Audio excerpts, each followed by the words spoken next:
Ontario tries to wokeify math.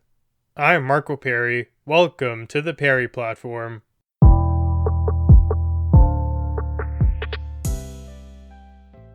Today we'll be highlighting one instance of what I recognize to be a certain war on facts that we're encountering in the modern Western world. Now, you may have seen symptoms of this crop up in various areas and institutions, but today we'll be focusing on education, more particularly math in Ontario. It's about to take a nosedive, and this is really troubling stuff here. Now, generally speaking, this war on facts is fundamentally an inclination to replace the truth with either subjective half-truths or just straight-up lies in the name of things like progressivism, social justice, wokeness, anything of that nature. And further, it seems like the goal of many of the people perpetrating this agenda is no longer what's best for the country as a whole, what's best for individuals, or even simply to try and establish what reality looks like. It's simply to spread their ideology. They do not care what fallacies or contradictions or whatever conundrums come up via the nonsense that's been spouted as of late. They're simply cared with spreading their ideas and taking over mainstream institutions. And while they've done that, they've also amalgamated much power. The average person is worried about getting canceled or facing undue consequences for speaking up against the crazy things that we're seeing today. I think it's easy for people to turn a blind eye, but I would advise against that. What we're seeing here is a certain type of movement that has a quite nefarious potential.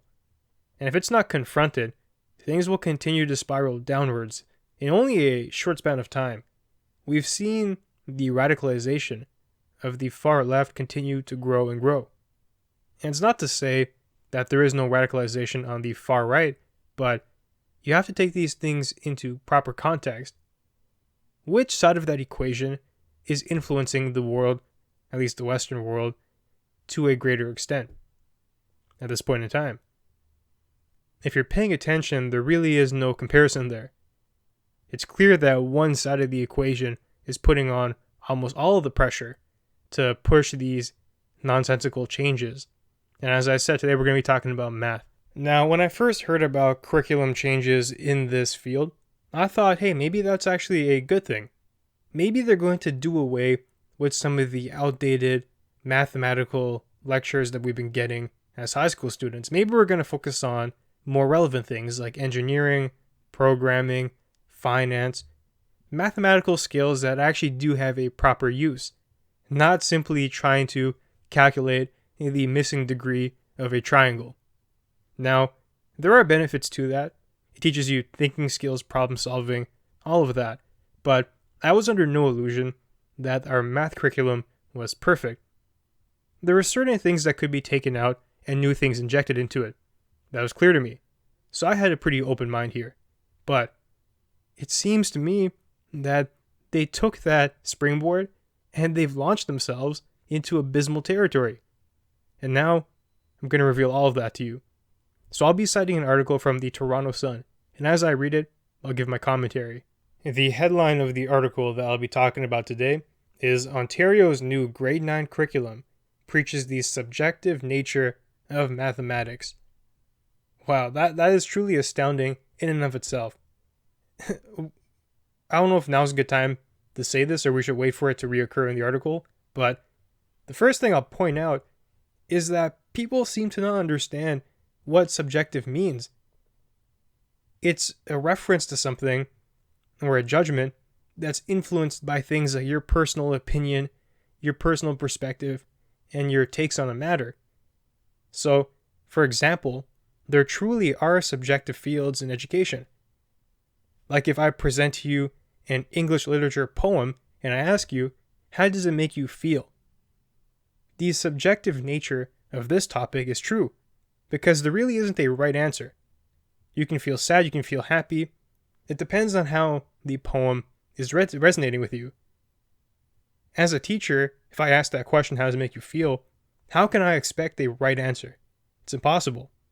It truly is subjective. But when you take something like math, and you're trying to proposition to us that it has a subjective nature, it just makes me question the logic behind this and whether or not the people who are behind the education curriculum changes have in fact lost their mind. What exactly is subjective about math? You can't make these radical claims and not try to back them up or explain them. See, the way they're talking, it's actually very, very deliberate. They're presenting these things as axioms, as irrefutable truths, almost like a religion.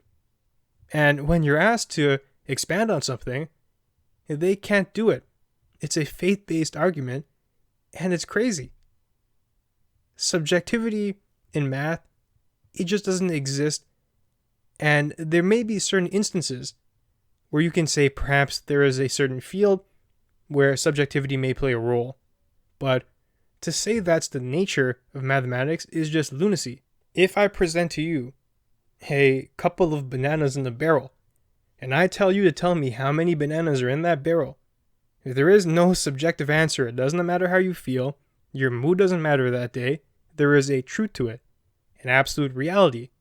It's either you know the true quantity of bananas in that barrel, or you don't. There truly is one right answer here.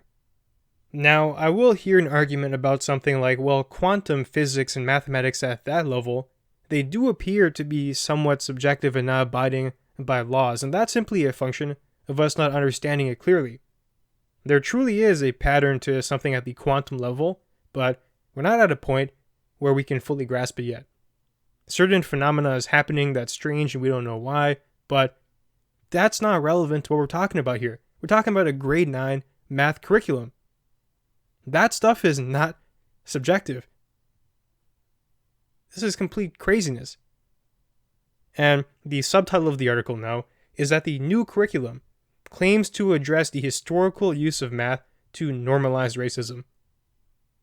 Once again, you have to explain how that makes any sense. And they also say the new curriculum is going to address the marginalization of non-Eurocentric knowledge.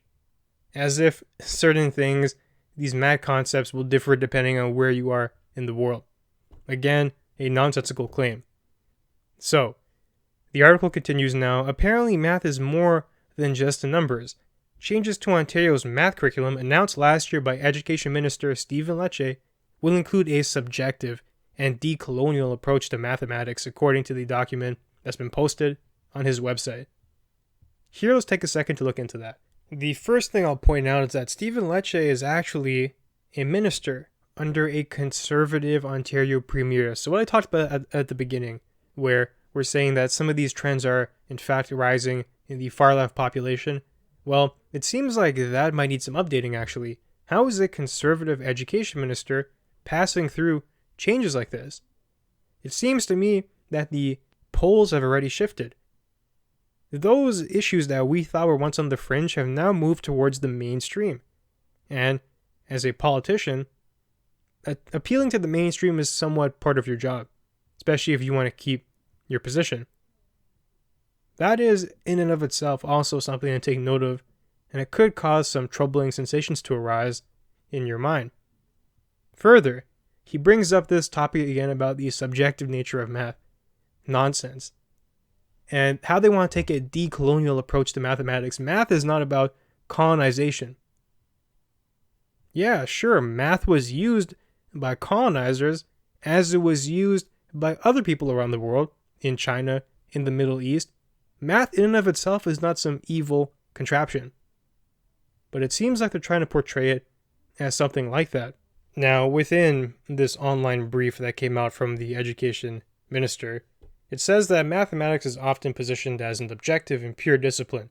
However, the content and the context in which it is taught, the mathematicians who are celebrated, and the importance that is placed upon mathematics by society, that is subjective. Now here, once again, we get into some more type of logical fumbling. Just fallacies. So the first thing they say, math is positioned as an objective and pure discipline. We're talking about the content there. And that's true. But they try to refute it by positioning and putting forward a non sequitur, something that does not follow. In the following statement, they're taking aim at the context in which it's taught, which mathematicians are celebrated, and even the importance that we put on it as a society, they're saying that's subjective. Well, maybe there are certain arguments for that, but they're two different points. The first thing that we're talking about is the objective nature of the discipline, of the 1 + 1 = 2. That's irrefutable, but they understand that, and therefore they're trying to refute it with these side pieces. Sure, the importance that we place on it, that could be subjective. We can find a society in the world who puts no importance on math whatsoever. They are still a society. Sure, maybe it's a cultural thing, but the importance you place on it is not the same thing as the actual subject matter. And then they talk about, well, certain mathematicians are celebrated, others are not. Sure, that too could be a cultural, subjective thing. But what are they actually saying though? Once again, it's about the content. Who cares about who is celebrated and who is not? We're trying to teach people math. If the education minister came forward and said, hey, we've recently discovered that there are other mathematicians who have even better theories than the ones that we put forward, who are teaching things that are more relevant to life today, like coding, engineering, and finance, and therefore we're going to use that as a basis to swap things out, sure, I have no problem with that. But they're making no such claim here. Instead, they're taking a critical race theory lens to it, which is insane. Then the article continues, math has been used to normalize racism and the marginalization of non-Eurocentric mathematical knowledges. Okay, first of all, you have to explain yourself there. How has math been used to normalize racism? Please, enlighten me. Now, once again, I don't think they can actually explain it properly, at least not to a level where it can survive any type of legitimate debate. And they probably know that. That's why they choose to put these things forward as axioms, as propaganda that cannot be combated unless you're willing to smear yourself with accusations of being against progressivism. Now, they continue to say that our new approach is going to be decolonial and an anti-racist approach to teaching math, which will outline its historical roots and social constructions. Once again, this is very baffling material. They're saying a lot of crap, but they're not really explaining why they think this is the way to go. They're just putting stuff out there.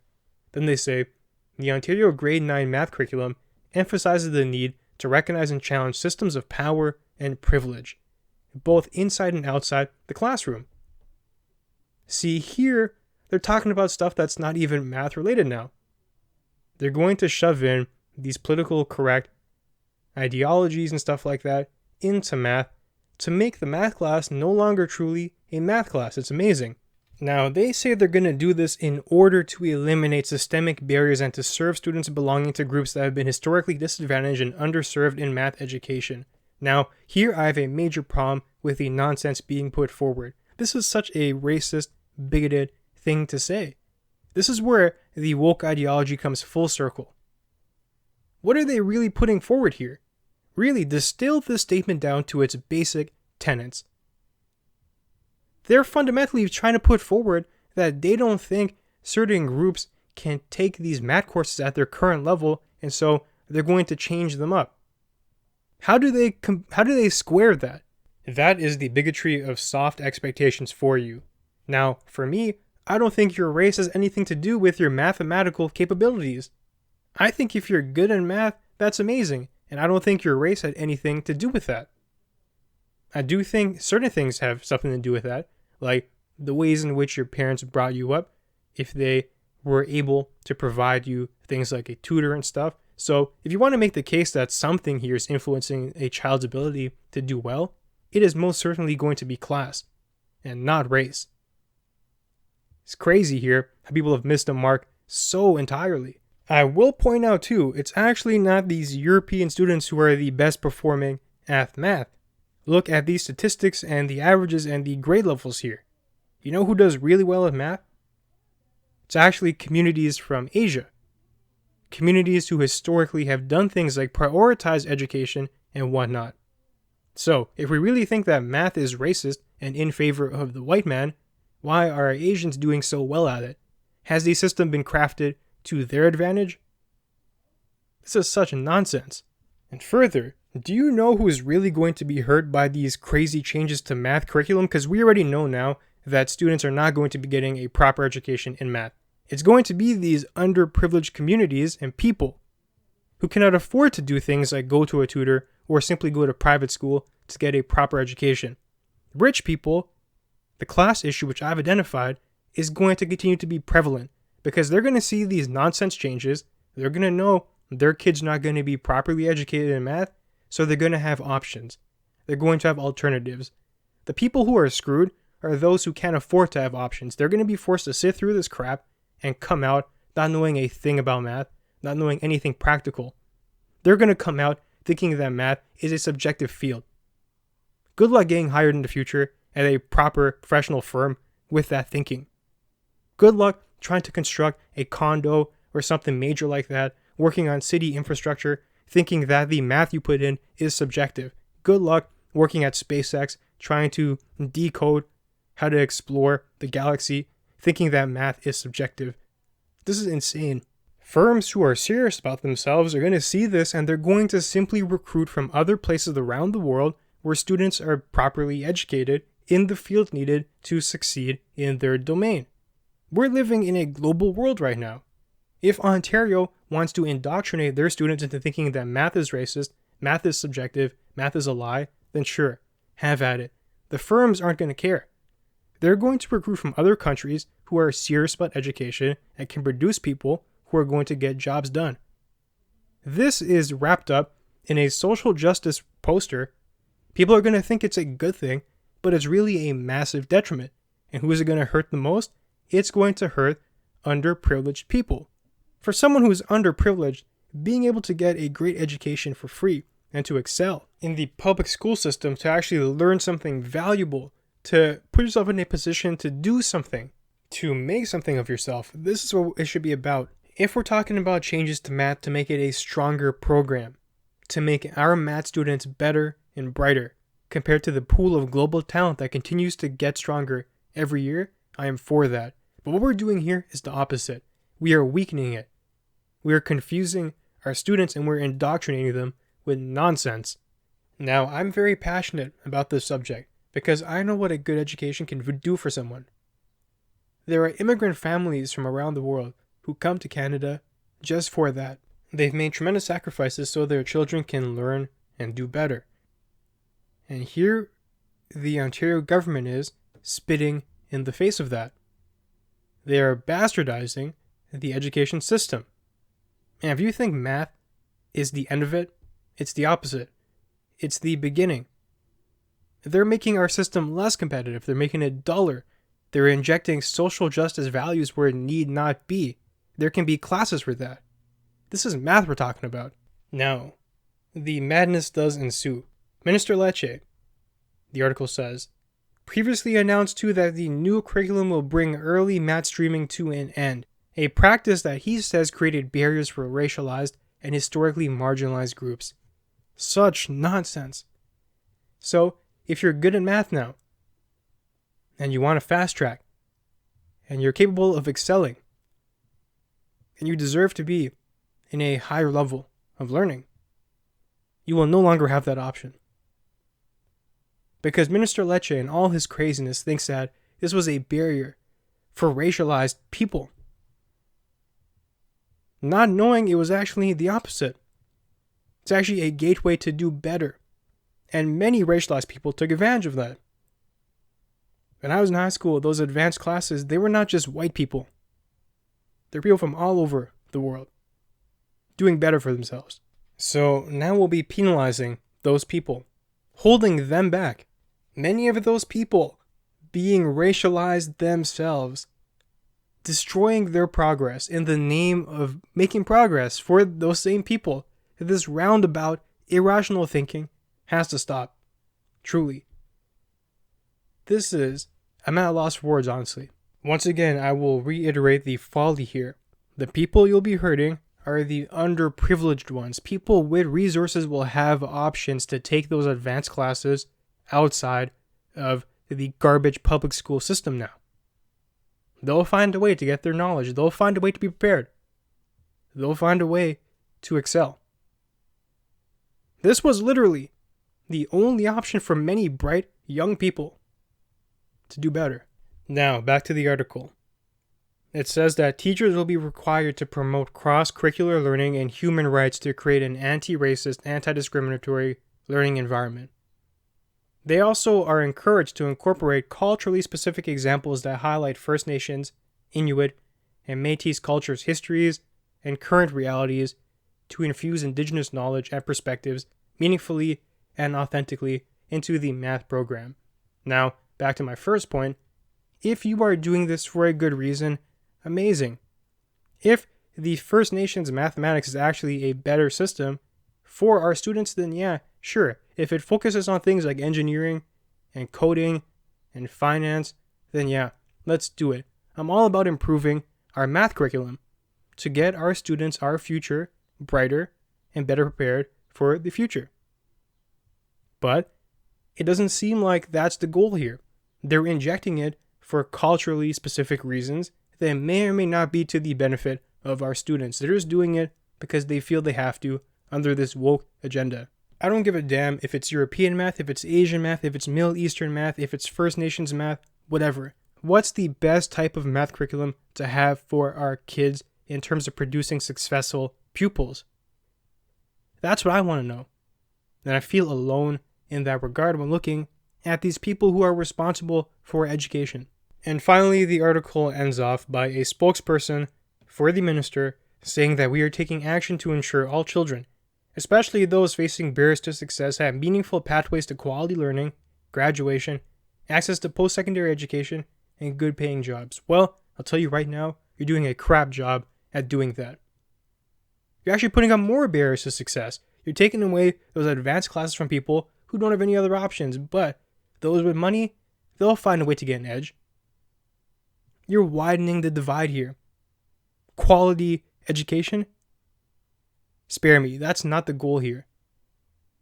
Access to post-secondary education? Maybe. But do you know how challenging some of those courses are? And here we are, essentially dumbing down our high school curriculum. Good paying jobs, do they fail to realize that we live in a global world now? And the competition across the globe is fierce? And while you're here talking about the subjective nature of math, other kids from around the world are excelling. Them at a grade 9 level is probably equivalent to a grade 12 student here in Canada. And once again, you're going to widen that gap. All in the name of what? This is insanity. If this keeps up, I can confidently say that many people are going to be exploring things like homeschooling their children and doing things at private institutions. The public system is clearly losing its way. I don't even know how they can get back on track unless we do something about it. So, the final segment here is what can you do? First of all, run for those councils at these schools. If you're a parent and you care about this, get on the board. Speak your mind and be strong, be firm. Let these people know the chaos that they are trying to sow. Set them straight. Further, these are politicians and we can let them know that we are not willing to accept such craziness. Write to them. Have your voice be heard. They seem to think that the majority is in favor of changes like this without realizing that a very vocal minority has been pushing this woke agenda. All these centrists and people who are simply rational, you have to speak up. If you don't use your voice now, you will certainly lose it. And it's going to be too late. This is the future of the next generation we're talking about here. It has to be safeguarded and freed of crazy political considerations. This is not how to conduct yourself as an education minister. This curriculum is bogus. And I'm going to put out an open invite. Stephen Lecce, whoever. If you want to come on and debate with me about why math is subjective, I'll take you on that any day. And I will destroy any thesis that's presented. It's such a unthought out idea. And it's so clear why it's wrong. Anything that they've said actually in their statement strikes me as being appalling and completely wrong. And I'm opening the floor to that discussion. It has to be challenged. We have to talk about it. Bad ideas are not being taken and put into the light these days because people are afraid to discuss them. But I'm not. So, let's see what happens here. Now, I'm going to implore you more than usual to share this episode. We have to talk about these things. If we don't get a discussion started, I do fear for the future. of this country's education program. Things are not looking good. Now with that, it does bring us to the end of our conversation for today. Once again, if you like the content, please do share, and also leave us a review. It will help us grow. You can find me online at perryplatform.org and on social media at perryplatform. Thanks for joining me, and I'll see you soon.